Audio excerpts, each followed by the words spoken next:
Hi guys, आज अपन बनवणार आहोत एकदम गुजराती स्टाइल दाल ढोकली। और हाँ, आप भी बना के खाइए और कमेंट में बताइए कैसा लगा। और हाँ, चॅनल को सबस्क्राइब करना मत भूलिए। अभी इसको बनाने आता आपण याला बनवायला घेऊ। बनवण्यासाठी आपल्याला कुकर घ्यायचे। कुकरमध्ये तुरीची डाळ टाकायची, थोडंसं मीठ आणि हळद टाकून कुकरची 4-5 शिट्टी होऊ द्यायचे।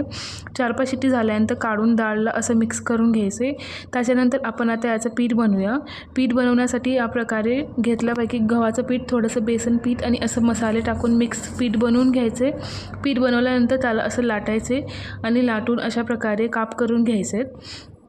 आता असे काप करून घेतल्यानंतर आता आपल्याला ह्याला फोडणी द्यायचं आहे। त्याच्यासाठी आपण थोडंसं तेल, जिरा, मोहरी घ्यायचं आहे, थोडासा आमचूर पावडर घ्यायचं आहे, कांदा आणि आपला कढीपत्ता आणि लसूण आणि थोडीशी चॉप्ड मिरची टाकायचे आणि चांगल्या प्रकारे असं हलवून घ्यायचे। हलवल्यानंतर त्याच्यामध्ये आपण टाकणार थोडेसे टोमॅटो आणि मग त्याच्यामध्ये टाकायचे मीठ, हळद आणि हे लाल तिखट मिरची टाकल्यानंतर थोडंसं कोरिएंडर पावडर टाकायचे आणि छान प्रकारे हलवून घ्यायचे।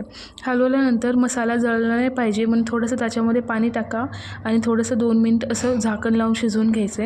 आणि याच्यानंतर आपण जी डाळ बनवली होती ती पूर्णपणे याच्यामध्ये टाकून घ्यायचे आणि थोडंसं त्याच्यामध्ये पाणी टाका आणि हे छान प्रकारे मिक्स करून घेतल्यानंतर आपण जी ढोकली बनवली होती ना ती आपण टाकायचे आणि त्याच्यानंतर अर्धा ग्लास त्याच्यावरती पाणी टाकायचे आणि टाकल्यानंतर मग एकदम कमी आचेवर मीडियम फ्लेमवरती शिजवायचे।